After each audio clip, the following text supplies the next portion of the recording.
There have been more than 200 so far this year in New Orleans. Money side, Uptown, 13th Ward, Valence and Magnolia would raise one of the realest artists to come out of the city of New Orleans. They pulled us over. They found threes in the car. And as of right now, none of mine. It's the capital, man. They dropping like flies. You know, I'm 16, 17, 18, you know what I'm saying? I'm riding around in a Benz, you know, I'm blinging, you know what I'm saying? I got stacks in my pocket. Look, everybody know what's happening with me, man. You know what I'm saying? I've been in the game for over 14 years. And the same way I came in the game, that's the same way I'm going out. Tell baby I want my money. BG, a.k.a. B Jizzle, a.k.a. Jizzle, a.k.a. Doogie, was born Christopher Dorsey on September 3rd, 1980. Doogie would lose his pops to gun violence at a young age. Jizzle's pop would be gunned down during an apparent failed robbery. Before the untimely death of his father, BG would be a young deacon at his grandfather's church. Losing his father at the age of 12 would be traumatizing to the young Christopher. Per Miss Sin, BG's mother, this is when Jizzle's life would take a turn. BG would cut class and begin to hang out with the street dudes in the hood. This is when BG would develop a love for heroin. BG would be 12 years of age when he was spit for Brian, Baby Williams, in front of Stan, the barber. Per Doogie, Baby would brainwash him and groom him at a young age. If nigga love me, if you love me like you say you love me, you know what I'm saying, then you wouldn't want to see me, you know what I'm saying, destroy myself like that. So evidently, you know what I'm saying, you wanted me in that position. Cash Money Records would have a strong local roster that would bring in cash by the boatload. In '95, the label would begin to lose artists. Lil Ya would be admitted to DePaul Mental Hospital. Tech Nine would catch a Jose. Pimp Daddy and Yellow Boy would both be murdered. Before Terrence Gangsta Williams would catch a life sentence, Doogie would run with Gangsta in the Know Ya and even mention Gangsta in several of his songs. It is alleged that Gangsta gave Jizzle the name Baby Gangsta. The loss of artists would leave the weight of the label on Doogie and Manny Fresh. An unfortunate turn of events will lead to BG catching his first gun charge at the age of 16 for a weapon that wasn't his. It is alleged that Cash Money will get the Universal Records contract due to the consistency of the BG albums. In '97, Cash Money skyrocketed into the mainstream. Feeling like he wasn't getting his fair share of the pie, BG would leave Cash Money Records in 2000-2001 and start his own label, Chopper City Records, which was distributed through Koch Records. In 2003, Doogie would launch his own rap group that consisted of Snipe, Gar, and Hakizzle. The group would be the Chopper City Boys, who would later add VL Mike in 2004. VL Mike would grow frustrated with internal issues inside the label concerning money. This would be the start of the beef with Jizzle. BG and Mike were from the same street circle, so this would get interesting. You want to keep it on wax, dog. But if I see it's depending on how I'm feeling that fucking day, you heard me? Because I don't fold up bend, bitch, like I told you. Mike, who had blood ties to the Hankins, would still show love to Miss Sin and Miss Carol while dropping diss tracks on Doogie and talking grimy about him in the streets. VL Mike would later be murdered in 2008. The internet will be filled with rumors implying that Doogie had something to do with Mike's murder. VL Mike's brother would take to the internet to dead those rumors. How the internet be? BG had something to do with VL Mike, you know, because of that distance shit, but on some real hood shit, you know what I'm saying? You know, and I ain't never really spoke on it live or nothing to nobody. He ain't had shit to do, you know what I'm saying? That's my nigga. Even though, you know, that's my brother, you know, Bill. God bless the dead, you know, and shit. Nigga was tripping, you know, some little shit, whatever that little different was. I really don't know. You know what I'm saying? Right. I was gone. So when I came home, I just fell into all the shit and me and Doogie still really ain't talk. You know what I'm saying? To this day. Unable to seal an arrest warrant for BG, the NOPD will start an all-out harassment campaign against Jizzle.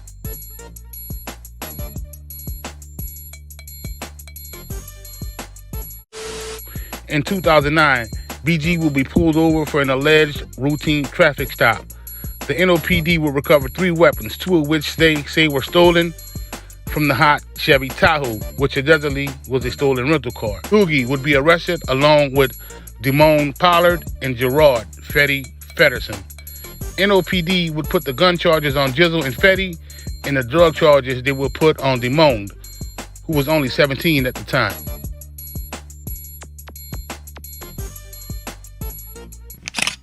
Fetty would later take to the stand as a witness in the Tedder Hankton trial, where he would implicate BG in street crimes. After BG's arrest, witness tampering charges will be brought up on Jizzle.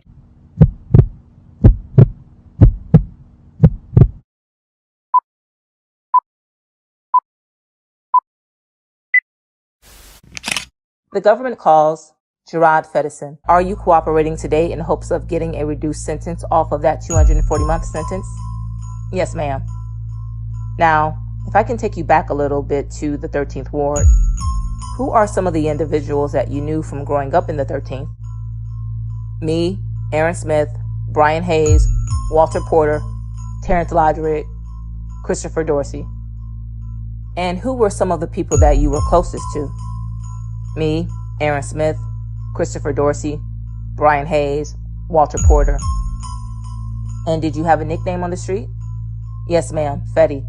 The prosecutor would be outraged that Jizzle would not cooperate with the government, attempting to give him 30 years.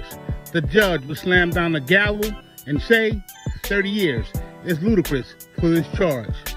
Jizzle would end up with a 14-year sentence. It is rumored that prosecutors wanted Jizzle to turn over on the Tedder Hankton organization. Jizzle stood tall in the paint and didn't say not one word. And a New Orleans rapper has been sentenced to 14 years in prison for illegal possession of firearms and obstructing justice. Christopher Dorsey, also known as BG, was also sentenced to 3 years of supervised release by a federal judge. The 28-year-old pleaded guilty in December to being a felon with a firearm after being caught by the NOPD.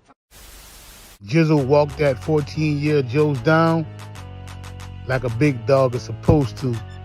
Stood tall in the paint, and he'd be home in a minute. Jizzle is short, like real short.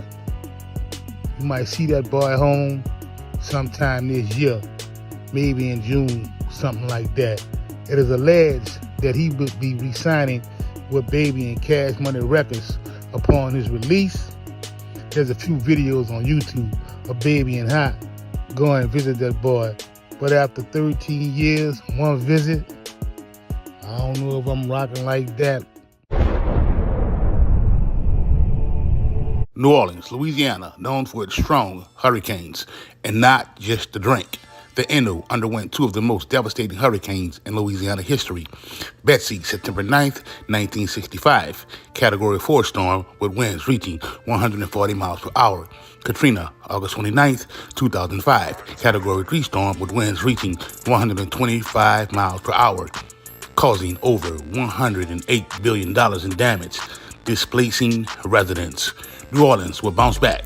So would its mean, grimy streets. Michael Allen, a.k.a. VL Mike, born January 19, 1976, son of Yvette and Michael Ray Allen Sr., came up in a UPT, uptown New Orleans. Initially living in the 17th ward as a young child, he would later relocate to the 13th. Mike, who didn't drink or smoke, was a live wire who would crash out at the drop of a dime. Known for being a street dude, Mike would slide through from hood to hood. Although from the streets, Mike had a talent. That talent was rapping. Mike would spit gritty garment lyrics from the streets. It is these lyrics that will grab the attention of Christopher Dorsey, a.k.a. B. Jizzle. In 2003, BG would sign an independent deal for Chopper City Records with Koch Records. It was then BG would form the Chopper City Boys.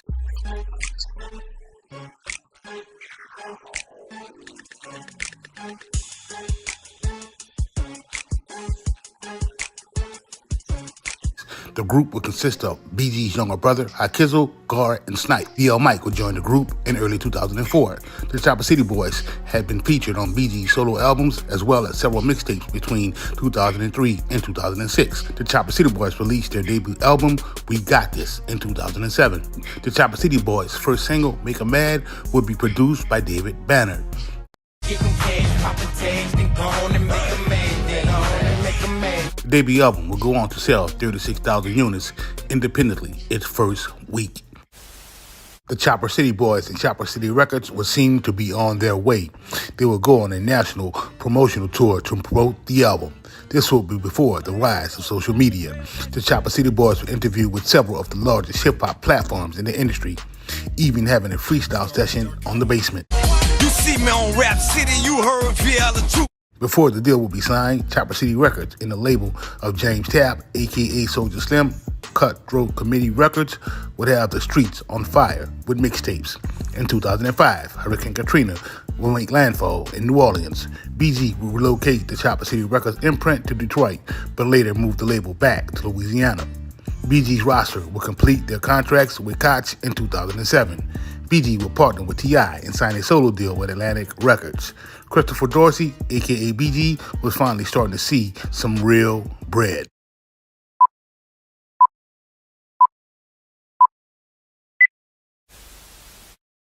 With the success of the label on the rise, BG was seen to be back. Jizzle had taken a group of dudes from the streets to be recognized nationwide. With this amount of success in such little time, you would think that everyone would be happy, right?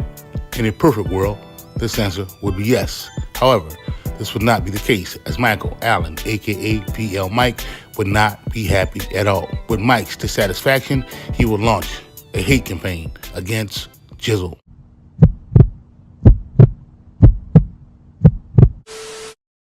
Let's rewind. The year is 2004. Michael Allen, 28 years old at the time, was an inspiring rapper from New Orleans. Mike would launch his career as a rapper under the stage name VL Mike. Mike will get the opportunity he was looking for when he was made a member of the Chopper City Boys, a group put together by Christopher Dorsey, a.k.a. BG. The Chopper City Boys will go on to release their debut album. Not happy with the money, Mike would take to the streets to disrespect BG. What started as just talking shit would turn into Mike's vlogging in the street of the NO. This would not be a good look, as Mike will go from hood to hood, disrespecting Jizzle. It is rumored that the entire time Mike was putting off these antics, he was still being cordial with Miss Sin, BG's mother. BG will go on record saying that the disagreement between him and VL Mike was minor and would end peacefully. Mike would not feel the same way, as he will go on to record a diss track on Jizzle and perform it at local shows, one of which BG would show up to. Jizzle, being a legend in the game and former member of the supergroup, the original Hot Boys, would not be affected by this hate campaign. Mike's barrage of insults would do nothing to hurt BG's career or street cred. Ultimately, Jizzle would let Mike out of his contract. It is rumored that Mike had several deals on the table, including affiliation with the game's Black Wall Street label. Upon Mike being released from his contract, rumor would circulate that this beef had been taken to the streets. It wouldn't be long before Mike's life would be taken. April 20th, 2008, Mike would be in the Gentilly area of the city. He would pull up to the 4700 block of Miles Drive at or about roughly 1 p.m. From out of nowhere, as Mike was getting out of his whip, shots would ring out. He would be approached and shot by an unidentified man. The man would flee the scene on feet. Michael will be taken to University Hospital, where he would later die. At this time, Michael's murder remains unsolved. It is unknown if Michael was targeted or his murder was random. No motive has ever been discovered. The year is 2009. Prior to relocating back to the NO, BG had been arrested 3 different times on gun charges in Detroit. To the naked eye, this arrest was seen to be random cases where BG was just caught slipping with a blicky. Unbeknownst to Jizzle, he was being investigated by the feds. BG would later find out that he was under investigation in several different states that he frequented. In November of 2009, Jizzle will relocate back to the city. His Too Hood to Be Hollywood album release party was slated to take place at the Chocolate Bar Friday night on November 6th. On the night of November 3rd, BG would be arrested along with Demond Pollard, a.k.a. Moni, and Gerard Feddison, a.k.a. Fetty, on felony weapons charges. BG's team would spend the entire week trying to bond him out. It is alleged that no one knew that BG had been arrested. This would be pretty much impossible, as the arrest made the national and local news. If you want to state the claim that no one knew if he had bonded out, that would be safe to say. BG would ultimately end up bonding out the night of the party with enough time to attend. being that the chocolate bar is directly across the street from the jailhouse.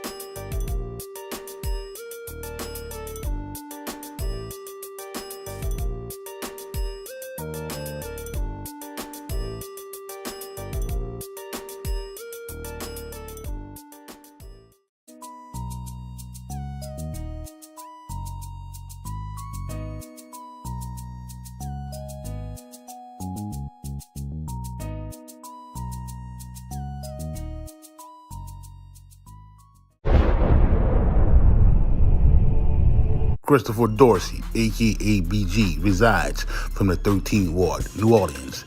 BG would lose his father to gun violence at an early age. This would turn the young Christopher to the streets. Christopher had a gift. That gift was wordplay. The Hood Barber Stan would introduce Christopher to Brian Williams, a.k.a. Baby, an aspiring independent record label owner at the time. That label would be Cash Money Records. Christopher, who would be a young kid at the time, would go on to be featured on UNLV's album. He would later collaborate with Dwayne Carter, who we now know today as Lil Wayne, on the album The Bee Gees.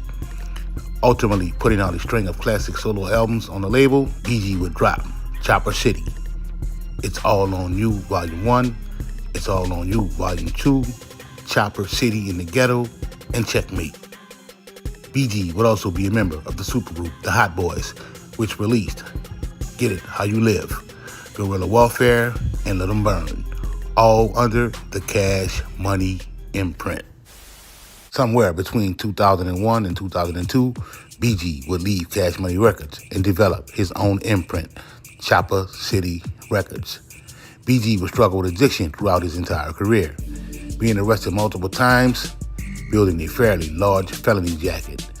BG would have a falling out with VL Mike, one of the artists on his label. Mike would drop several diss songs aimed at BG, even going far enough as to vlog in the streets of the NO. It wouldn't be long before VL Mike would meet his untimely demise. BG would go on to release Living Legend, Life After Cash Money, The Heart of the Streets Volume 1, The Heart of the Streets Volume 2, I Am What I Am, and Too Hood to Be Hollywood, all under his own imprint via Koch Records. Before the death of James Tapp, a.k.a. Soulja Slim, the two would release a classic mixtape for the streets. The year is 2009. BG had been arrested several times. BG was arrested by the NOPD in June and booked on drug charges. That summer, BG would be briefly held on an outstanding warrant from Texas. That case will be dropped a month later. BG was also arrested in March on drug charges in Jefferson Parish. Prosecutors would dismiss the case in August. BG would have a total of 3 felony drug charges between the years 2008 and 2009.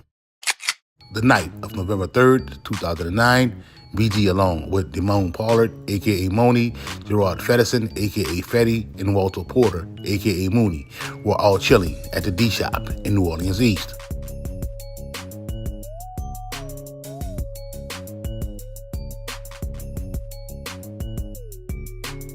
BG, Mooney, and Moni were all strapped at the time.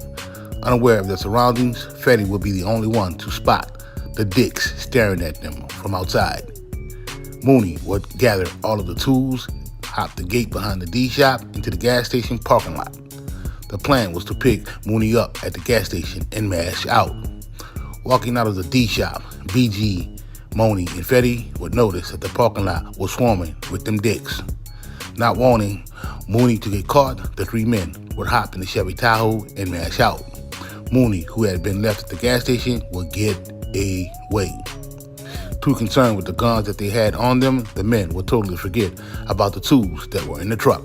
Fetty would hop on I-10, head for Uptown. Before they would get far, they would be pulled over by the NOPD. The guns would be found and they would all be arrested. The NOPD would find 3 guns along with loaded extendos. 2 of the guns came back as stolen. The Tahoe had been stolen from Alamo Rental. With both Jizzle and Fetty having prior convictions, they were conspired to have Moni, who had no convictions at the time, take the charge. Moni would sign an affidavit claiming the guns belonged to him. Unbeknownst to Moni, BG, and Fetty, Jizzle's jail phone conversation had been recorded. The feds would pick up the charges.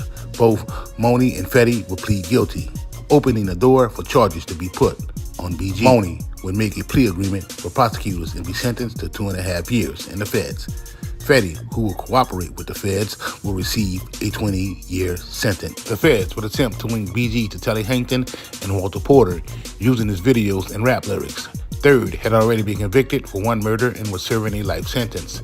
NOPD was labeling Wow as public enemy number 1. Prosecutors were trying to slam Jizzle with 25 years. The feds would attempt to use BG's videos, I Ain't Tellin', and Guilty by Association, in which Jizzle mentioned Mooney. Mooney even cameoed in the video. It is alleged that at the start of the I Ain't Tellin' video, BG and Hot will reenact reading the paperwork of Terrence Williams, aka Gangsta, who had cooperated with the government. Although discussing with BG's criminal past and current charges, the judge will not allow the videos to be used for giving BG more time. Judge Helen G. Berrigan would sentence BG to serve 168 months, 14 years in federal prison. BG pled guilty to 2 counts of being a felon in possession of a firearm and 1 count of participating in conspiracy to obstruct justice on December 7th of 2011. Without the benefit of a plea agreement. The judge would also order BG to be placed on 3 years of supervised probation upon his release. According to the indictment, BG, who had 3 prior felony drug convictions from 1998 through 2003, was in possession of a firearm between August 2009 and November 2nd, 2009, and again on November 3rd, 2009, counts 1 and 2. The indictment also charges BG with conspiring to obstruct justice with 2 other individuals, Gerard Fedderson, a.k.a. Fetty, and Demone Pollard, a.k.a. Moni. The indictment alleges that these 3 individuals conspired with each other to obstruct justice by getting Moni to sign a false affidavit saying that neither Fetty nor BG possessed the 3 firearms on November 3rd, 2009. BG will file for and be rejected compassionate release 3 times. The court cited misconduct as the reason for the decision. In July of 2022, Birdman will pen a letter to the judge remarking on BG's possibilities to impact society if released early. The letter reads like this: BG is not only a generational artist, but he's got a platform and a chance to share his experience to better today's young men who need to hear what he has to say. When he is released, I know he will give back and use what he's gone through to help as many people as possible. Rumors will circulate of BG's release. There will be even a viral clip online of a dude that looks nothing like BG being released from prison. Social media onlookers would assume that it was Jizzle. Brian Williams, a.k.a. Birdman, would later visit BG in prison. The anticipation of BG's release would build as Baby would post multiple cryptic captions to his social media platform implying that BG would be home soon. BG's scheduled release date is 2024. It is rumored that BG will be home by July of this year, 2023. Federal court today, Christopher Dorsey, better known as local rapper BG, pled guilty today to gun charges. Dorsey admitted that on 2 occasions, including on this YouTube video, he possessed guns, despite being a 3-time convicted felon. He also pled guilty to obstruction of justice for trying to get an associate to claim ownership of the guns. Dorsey will remain behind bars until his sentencing in March. A New Orleans rapper has been sentenced to 14 years in prison for illegal possession of firearms and obstructing justice. Christopher Dorsey, also known as BG, was also sentenced to 3 years of supervised release by a federal judge. The 28-year-old pleaded guilty in December to being a felon with a firearm after being caught by the NOPD.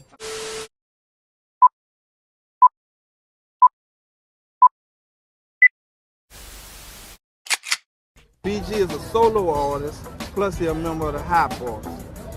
Turk is a part of the Hot Boys. Lil Wayne is a part of the Hot Boys, which will be doing his solo album.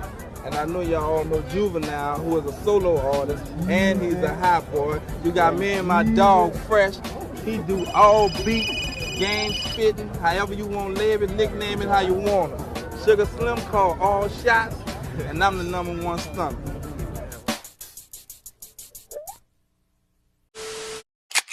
Lil Wayne will begin his career as a preteen, delivering hardcore Southern hip-hop. Through years of maturation and prolific output, during which the delivery of his humorous wordplay and rhyme gradually changed from childlike and witty to stoned and raspy. Wayne would develop into a multi-million unit selling artist with a massive body of work, one so inventive and cunning that it makes his claim of being the best rapper alive worth considering by many. Wayne would debut at the age of 11 and receive his first platinum certification 5 years later as a member of the Hot Boys, immediately thereafter becoming a formidable solo artist with the release of The Block Is Hot in 1999. This would be his first of 12 top 10 albums on the Billboard 200, during a period of constant output entailing not just successful lengths, but also reputation-building mixtapes and featured appearances on pop hits like Destiny Child, Soldier.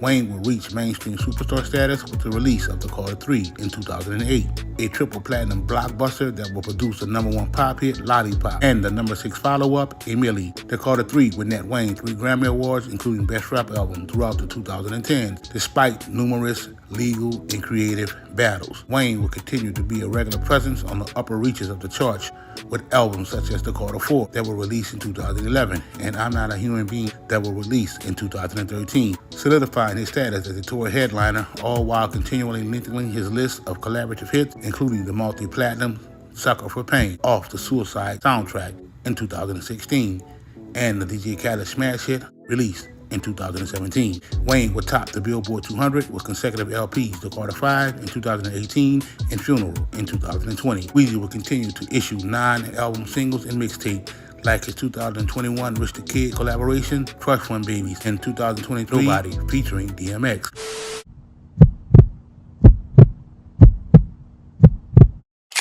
Born September 27, 1982, to Mesita, Dwayne Michael Carter Jr. will be raised in the infamous New Orleans neighborhoods of the 17th Ward, Holly Grove, and the New Orleans East. Throughout his school years, Lil Wayne would be a straight-A student. 2 of the schools that he would attend would be Abe and McMain. Wayne never felt his true intelligence was expressed through any kind of report card. He would find music was the best way to express himself, earning him the nickname Toon from his stepfather, Rabbit, who would sadly lose his life to the streets. After taking the name Gangsta D, he will begin writing gangsta rhyme. Combining a strong work ethic with aggressive self-promotion, at 11 years old, Wayne will convince Baby of Cash Money Records to sign him to the label. Sita, who was reluctant at first, would eventually allow Wayne to sign. A year later, Wayne and BG will partner with Manny Fresh and be dubbed the Bee Gees and release the album True Stories. BG will go on to release Chopper City. In 1997, Wayne will be rumored to have accidentally shot himself in the chest. Wayne would later reveal in interviews and in his music that it wasn't an accident at all. He had actually tried to take his own life. The same year of the Chopper City release, Weezy will officially run with the moniker Lil Wayne. Wayne will go on to state that he dropped the D from his first name in order to separate himself from his father, who had never been in his life. Wayne would join fellow label mates BG, Juvenile, and Turk to form the Hot Boys, who will release their debut album, Get It How You Live, in 1997. In 1998, Cash Money will sign a major distribution deal with Universal Records. Street famous.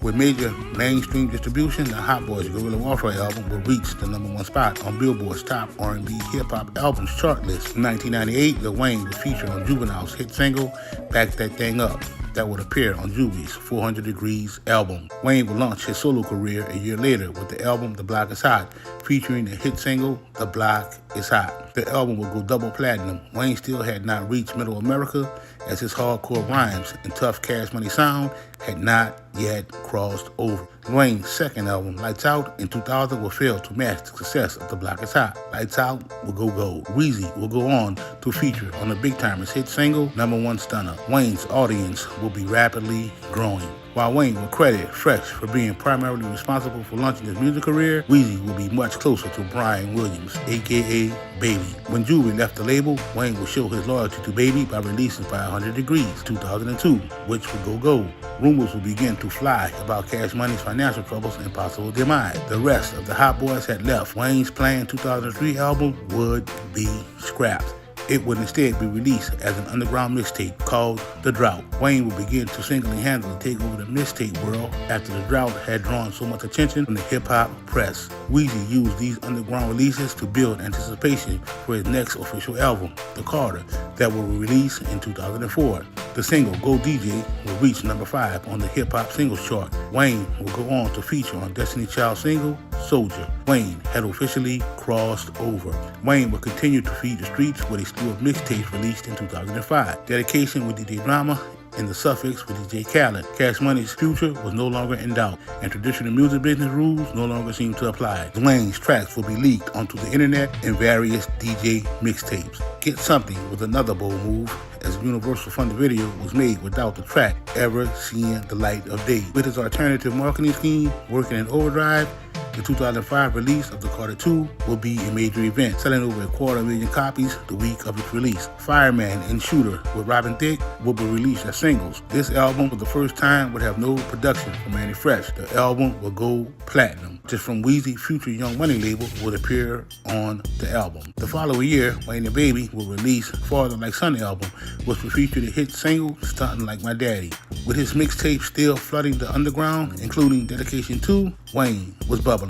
With no official follow-up to The Carter 2 in sight, numerous collaborative tracks will keep Weezy in the mainstream, like Gimme That by Chris Brown, Make It Rain by Fat Joe, and Duffel Bag Boys by Clear Circle, all three becoming big hits. The Carter 3, that was slated for 2007, wouldn't drop until a year later. The Carter 3 would drop in May of 2008, selling more than 1 million copies in the first week. With an appearance on Saturday Night Live and a handful of Grammys, Wayne's mainstream acceptance would be undeniable. Wayne will go on to perform at the Country Music Awards with Kid Rock, where he will play the guitar. The guitar playing will be part of Wayne's new involvement with rock music, including his help in signing Kevin Rudolph to Cash Money Records, plus an appearance on Rudolph's massive hit, Let It Rock. Wayne will release his Young Money mixtape. Young Money is the Army, better yet, the Navy. The official album, We Are Young Money, will drop that same year. Wayne's Rebirth album will drop in early 2010. Shortly after, Wayne will be sentenced to 9 months for criminal possession of a firearm. Wayne will do his Joes in PC on Rikers Island. Free at last. After serving 8 months in prison, Grammy Award-winning rap star Lil Wayne has been released from New York's Rikers Island. He was sent there after a loaded firearm was found on his tour bus last year in Manhattan. But prison has not halted the career of this popular artist.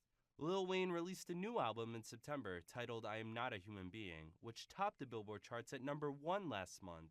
And with his first day out of captivity, there's already plans to celebrate. Close friends will host a lavish homecoming celebration for him in Miami this weekend, and industry insiders are buzzing about what's next. MTV reports that he might soon perform along with fellow star Drake in Las Vegas. Ken Lombardi, CBSNews.com, New York.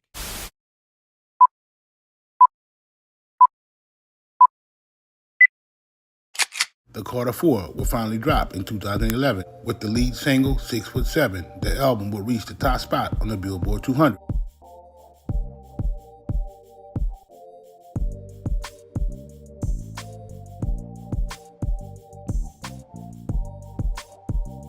In 2013, Wayne will be slammed with criticism for a controversial verse he spit on Future's Karate Chop, where he made a reference to Emmett Till, the young black teenager that was gruesome in 1955 by white men. Wayne will go on to release his second volume of I Am Not a Human Being. The album will debut at number 2, featuring the singles No Worries and Love Me. A sequence of singles to make up for the delayed The Carter 5 would ensue Believe Me, featuring Drake, in addition to Wayne's stockpile of certified platinum hits. Another track, Nothing But Trouble, featuring Charlie, would drop in 2015 as a contribution to the soundtrack for 808 the movie. That same year, to make up for fan disappointment over the Carter 5 delays, Wayne will release Sorry for the Wait. In 2016, Wayne will become embroiled in a legal battle with Birdman and Cash Money Records, further complicating the fate of the Carter 5. These continued delays will prompt the release of the Free Weezy album. By the end of the year, Wayne will publish a memoir about his time spent at Rikers Island, Gone Till November, and scored another hit with Sucker for Pain, a collaboration for the chart-topping Suicide soundtrack. The all-star track will top the Billboard rap charts and rise to number 3 on the R&B hip-hop charts. DJ Khaled will become one of Wayne's biggest collaborations the following year, topping the pop chart on his way to quintuple platinum. Wayne would finally drop the Carter 5 after joining Blink-182 in 2019 for a co-headline tour and mashup single, What's My Age, that would feature a broad range of guests, J-Rock, Lil Baby, and XXXTentacion. It would drop in January of 2020 and enter the Billboard 200 at the top. In July of the same year, Wayne would release his 2015 mixtape, the Free Weezy album, as FWA. The project has seen an exclusive release only on one streaming service 5 years earlier, but the wider release will be different, with some tracks omitted completely and new mixes of songs that formerly included uncleared samples. 2021 will see the tracks B.B. King Freestyle featuring Drake and Funeral. Both will top the Billboard charts, and the release Ain't Got Time. In October of that year, Wayne would team up with Rich the Kid for the 10-song mixtape Trust Fund Baby. The project included only one featured guest spot from YG. In January of 2022, Wayne's 2011 mixtape, Sorry for the Wait, would drop on streaming services for the first time. The newly refreshed version of the tape would include 4 songs recorded around the time of its re-release, including guest spots from Lil Tika and Alan Kubas. In February of 2023, Wayne would drop I Am Music. I Am Music would include some of Wayne's best known, best loved, and best performing songs from across his career. That album would debut at number 25 on the Billboard Top 200. Wayne had made it. His status in the music world had changed from rapper to rock star. All would be peaches and cream, as Wayne's extracurricular activities would impact his health.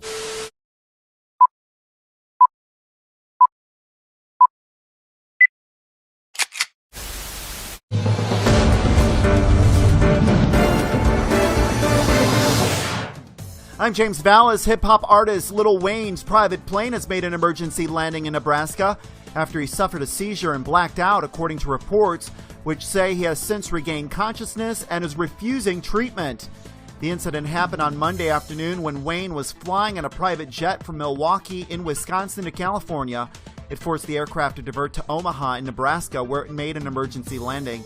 An ambulance responded to the scene and checked out Wayne, according to TMZ.com, which said Wayne had since regained consciousness and is refusing medical treatment.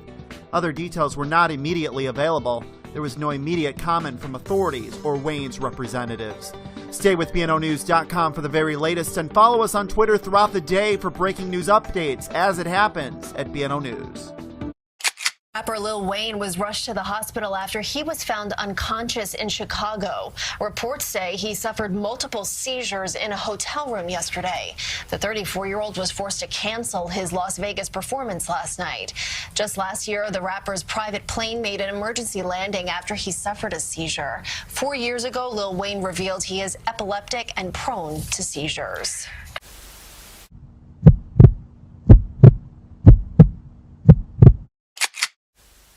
In the Valley last night, a Grammy Award-winning rapper has been detained at a border checkpoint on possession of Action 4's Rafael Carranza has the latest. That's right, Lacey. You heard about it here first on Action 4 News. Rapper Lil Wayne was detained at the Falfurrias checkpoint earlier today, according to a Border Patrol supervisor. These are YouTube images of Lil Wayne's concert at the Dodge Arena on Thursday.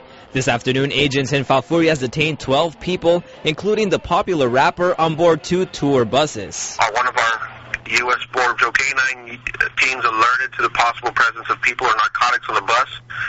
That led to a secondary inspection, at which time we found marijuana, not on any one person, but in the bus. But they are not releasing how much. Thursday's concert was his first trip to the Valley. The amateur video posted on YouTube of last night's concert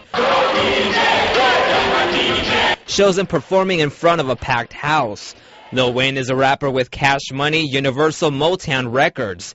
His real name is Dwayne Michael Carter Jr. He was scheduled to perform in Laredo tonight, but that event was postponed. Yeah, there was some fans outside, and we did make the announcement to them.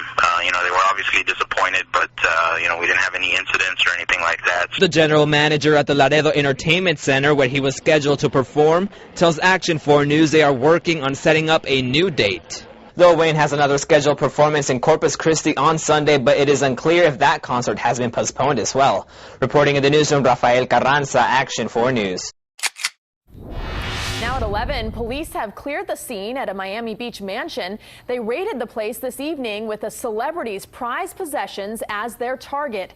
Rapper Lil Wayne owes someone a lot of money and he isn't paying, so police showed up to collect. CBS 4's Carrie Codd has more.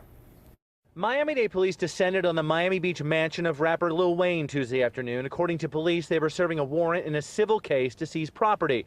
We're told police forced their way into the rapper's home, valued at $10.3 million. TMZ is reporting that the police took items to satisfy a court judgment against Lil Wayne for $2 million. TMZ says the judgment is for money the rapper owes to a private jet company. What did police take? TMZ reports that authorities carted out some of Lil Wayne's pricey pieces of art and says he has about $30 million worth of art in his home. All the drama here didn't seem to bother this community too much. I spoke to a couple of neighbors off camera. They told me they've never had any problems with Lil Wayne and that they've found him to be an excellent neighbor. This isn't the first time there's been police activity at Wayne's home. Back in March, the Miami Beach SWAT team was called to the house for a prank call of people being shot at the home. During Tuesday's police raid, we're told Wayne wasn't home at the time officers arrived.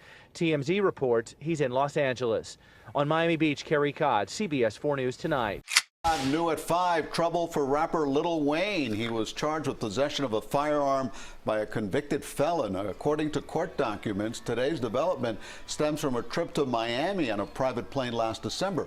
That's when authorities say they found the weapon during a search of the jet. The rapper is expected in federal court next month and faces up to 10 years in prison if he's convicted.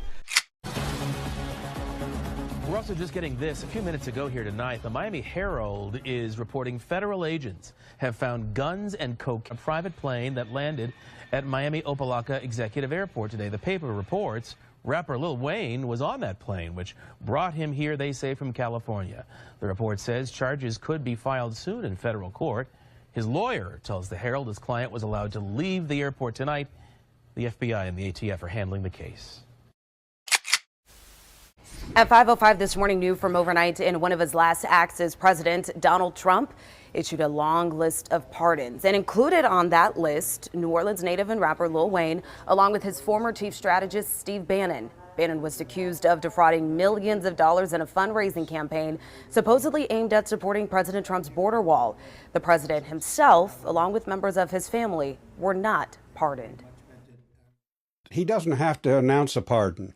It could be done in private and stuck in his pocket, and we wouldn't know it until he was indicted and pulled it out for defense. Same with the kids. And the pardons were issued very early this morning, even earlier than this morning.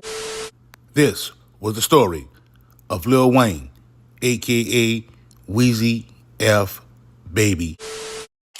Terrius Gray, born March 26, 1975, would be raised in uptown New Orleans, the 3rd Ward. One of the schools that Terrius would attend would be Our Lady of Grace Catholic School. Terrius would first begin recording his raps in the early 90s. His debut album would be Being Myself, which was released in 1995 on Warlock Records. The album would go on to do fairly well on the local scene.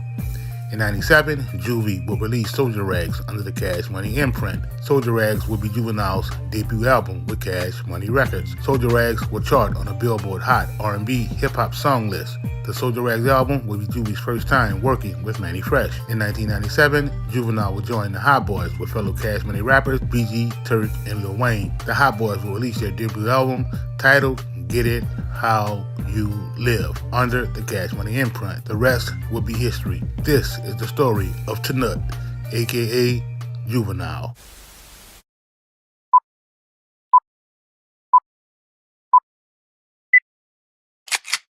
Juvie, who grew up in the 3rd Ward, would not only have roots in the Noya. Juvie's grandmother on his mother's side would be from the Melf. Juvie's mother and his dad's mother would both be from the Noya. As a young kid, Juvie would go back and forth between the two. Juvie would compare coming up in the Noya to the poverty-stricken low-income neighborhoods of the Bronx in New York. Coming up as a youth in the Noya will be somewhat of a brotherhood for Juvie. Everyone will look out for each other. Being raised in the Noya was rough. Juvie's lowest point, being raised in the Noya, will be coming home from school to find that they had been evicted. All of their furniture will be sitting on the sidewalk. Seeing people being crushed will be the worst thing that Juvie would experience as a kid. Juvie will be 9 years old when he would witness his first crushing. It would take place in the mouth. Playing in the courtyard with the rest of the kids, Juvie would witness Tiger out the mouth get deleted. Juvie's grandmother lived in the worst part of the mill. The crushing of Tiger would take place in front of her door. Being raised on the old side of the Noya, Juvie would actually experience more violence in the mill. Crushings would be traumatizing at first to the young Juvie, but they would soon become normalized in his mind. By the age of 11, Juvie would be toting a knife. By the age of 14, he would be packing 2 blicks. When the epidemic would hit in the 80s, Juvie would try his hand at hustling. Not willing to risk his life for the streets, Juvie would scale back and slang puffies, all while being one of the neighborhood barbers. This would turn out to be lucrative for Juvie, as he was bringing in pretty much the same bread as his homies that were slinging that hard. Bounce music would explode in the 90s. East Coast rappers would inspire Juvie to start rapping. Not being athletic, rap would be Juvie's thing. He would enter talent shows and gong shows throughout the city. Juvie was so cold at rapping that some of his teachers would allow him to rap the curriculum for a passing grade. Contrary to popular belief, Juvie would not be signed to Warlock Records when he dropped his first body of work. Juvie would sell the album to Warlock Records for a said amount. The relationship with Warlock would happen after Juvie had already written the DJ Jimmy album, which would feature the single Bounce for the Juvenile. It wouldn't be long before Juvie would sign with Cash Money. The day that Juvie would walk through the doors of Cash Money, they would release their entire roster, for the exception of BG and Wayne. Juvie, who was working as an environmental specialist at the time, would be approached by Baby and Slim while he was waiting on the bus. Not willing to quit his job, Juvie would pose a proposition to Baby and Slim. That proposition would be $2,000 a week plus a 3-week advance. Baby and Slim would get back to Juvie the next day, agreeing to the deal. Being a big fan of UNLV at the time, Juvie would base his decision on being able to work with Manny Fresh. In '97, Juvie would drop Soldier Rags under the Cash Money imprint. The Soldier Rag album would chart on Billboard. Not satisfied with just charting, Juvie would go harder on his next project. Lil Wayne, an up-and-coming superstar, would feature on the Soldier Rags album. Juvie would be noted in interviews stating that Wayne was a monster at a young age. At his age, Sita would not allow Wayne to use profanity in his raps, which would speak even more on how talented Wayne was. The same year, the Hot Boys would be formed with BG, Wayne, Juvie, and Turk. BG Derek, aka Bulletproof, would feature on several Cash Money songs before losing his life in 2002. Get It How You Live would be the Hot Boys' debut album. Get It How You Live will go on to become a classic. You could hear the hunger and awe of the artists on the album.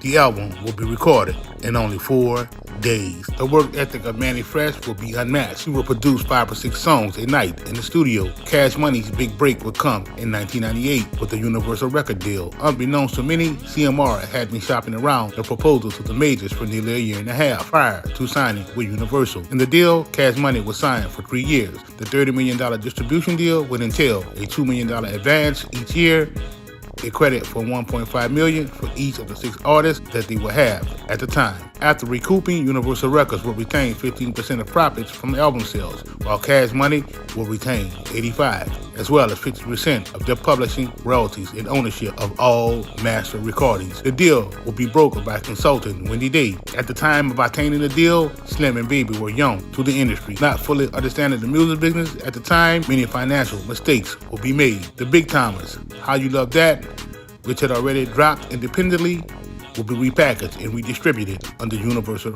Records. It will be the first album to drop under the Universal deal. Per Stunner, in an interview with the Source magazine, their intentions were to release the Hot Boy albums as their next project. Universal would not be on board with this move and demand the release of Juvie's album. That album would be 400 Degrees. Juvie will release High as the first single off the album. 400 Degrees will release to slow album sales. It will be the release of the single Follow Me Now, a Carlos Santana sample that would ignite the flames. Jay-Z would unexpectedly remix High and send it to Cash Money. CMR would re-release 400 Degrees with the Jay-Z remix and the Follow Me Now single. Follow Me Now would be that crossover hit that Juvie needed. Back That Ass Up, that already started taking off on the club scene, will be the next single to drop off of 400 Degrees. Album sales would skyrocket. Fun fact, Juvie was against releasing Back That Ass Up as a single. The bounce era was behind Juve. He didn't want to be known for booty-shaking music. Juvie, who had initially recorded Back That Ass Up in third person, wasn't feeling the vibe. He would switch his flow up, re-record, the rest would be history. In the spring of '98, Positive Black Talk Incorporated, which was the company that owned the label that local bounce DJ artist DJ Jubilee was a part of, would release Back That Ass Up.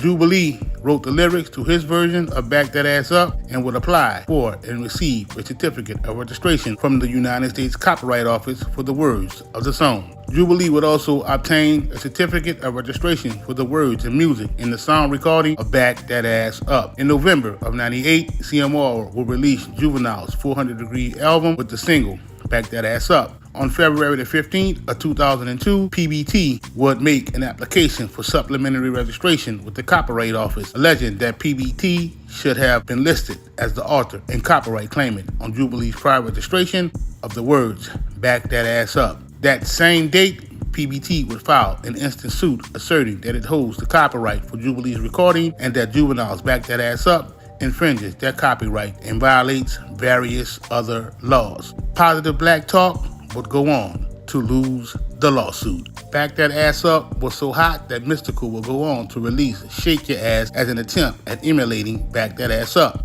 Drake, years later, will go on to remake the hit single. The song will be titled Practice. 400 Degrees will go on to become 4 times platinum. The following year, the Hot Boys Guerrilla Warfare will be released. It will go certified platinum. Juvie, who wasn't on the song I Need a Hot Girl, would like Turk's verse so much that he would drop an entire song titled Project Chick. Knut will go on to drop the G-Code with the hit single You Understand. G-Code will go certified double platinum. Although G-Code would have great success, Puffy would advise Juvie that the 400 Degrees album could have been worked more. There were multiple songs on the album that could have been released as singles. Being uneducated to the mainstream music business at the time, Brian Williams, aka Baby, and Ronald Williams, aka Slim, would not heed Puffy's advice. The Rough Riders Cash Money Tour would launch in 2000. Juvie, who was a student of the game, would recognize DMX as a legend with huge stage presence. Juvie would refuse to perform after X, knowing that his stage presence was nowhere near the caliber of X. It wouldn't be long before CMR would drop Border Block in the movie. Juvie's Project English album would follow in 2001. Project English will go certified platinum. Juvie, who wasn't happy about the bread that he was bringing in, wouldn't be around much for the Project English album. Project English would be a hodgepodge of songs that didn't make previous albums. Juvie the Great will be released in 2003 after the negotiating of better terms between Juvie and CMR. The Magnolia Slim song, Slow Motion, that was basically given to Juvie to garner Slim nationwide attention, will go on to rank #1 on the hip-hop charts. Slim would unfortunately lose his life before being able to enjoy the success of the single. Amidst financial turmoil with CMR, Juvenile would branch out in 2001 to establish his own record label with his brother Corey as the CEO. The label would be UTP, Uptown Project Records. The label's albums would be distributed by Orpheus and EMI. The initial roster would be Skip, Young Buck, Wacko, and Juvenile himself. Juvie would later part ways with Buck. Buck will go on to sign with 50 Cent. Most of the majors wanted to rock with Juvie outside of Skip and Wack. Both Skip and Wack were not really rappers. They were street dudes who could spit. Wack would have the streets on fire with the original version of Know Your Clap. It wouldn't be until 2004, when Houston would host the Super Bowl, that Juvie would run across Jay Prince in the club. Juvie, Skip, and Wack would run their pitch to Jay Prince. They would play their shit for Jay Prince on the tour bus. The music was so fire that Jay Prince would invite them to the compound and offer to put them out on his Rap-A-Lot imprint. Bubbling from the Slow Motion single, UTP would release the Know Your Clap remix on Rap-A-Lot Records. It wouldn't be long before Atlantic Records would jump on board. Atlantic would put its focus on Juvie. The Know Your Clap remix would be one of the hottest songs in the country. Atlantic would ignore this and never put out a second UTP single. The city would be ravaged by Katrina shortly thereafter. This would be the start of the demise of UTP. Ultimately, bad paperwork would prevent Wack from getting his royalties for the Know Your Clap remix.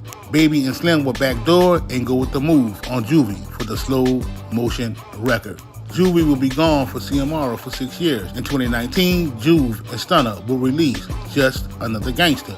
Juvie would always bump into Slim and Baby. If they had an event they wanted Juvie to be a part of, he would be there in good spirit and faith. These interactions will lead to the men sharing more of a collective vision. Baby would be noted stating that they had been talking for years. This time around, they wanted to do things the right way, at the right time, with the right music. In 2023, Juvenile will collaborate with Urban South, a local brewery, to create Juvie Juice. The beverage will be inspired by Juvenile's favorite drink, the Arnold Palmer. It will be the brewery's first time releasing a hard iced tea. Juvie Juice is 5% by volume. It's available in 12-ounce and 19.2-ounce cans. It's available at Urban South Tap Room, restaurant, and grocery stores nationwide. This move would stand to be a lucrative one for Juvie. The global beer market size was estimated at $680.9 billion in 2021 and is expected to reach over $731.6 billion. Juvie would also launch his own furniture line, Made by Juvie. Made by Juvie is a luxury furniture brand specializing in custom lights, tables, chairs, liquor dispensers for your home, office, or studio. In 2000, Juvenile will be arrested for aggravated assault and battery for an incident that took place in his Mountainville home. Shortly after, Juvie will be taken into custody by the NOPD on charges stemming from an alleged routine traffic stop. Officers would recover perp and that salt from the rented vehicle that Juvie was a passenger of. In the summer of 2002, Juvenile will be arrested for assaulting his barber over bootlegging his music. In January of 2003, Juvie would again be arrested, this time on drug charges. In February of 2003, Juvie will be sentenced to 75 hours of community service for a fight that took place outside a Florida nightclub. On January 25th of 2010, Juvenile will be arrested in Arabi, Louisiana. A nosy neighbor will call the police, reporting the smell of that perp. Juvie will be cited on a misdemeanor charge of possession and later be released on bond. Juvie will plead guilty in August of 2010 and receive a suspended 3-month jail sentence and 6 months of probation. Juvie would again be arrested in 2012 for beating the brakes off a dude in Club Live. This was the story of Tanut, aka Juvenile.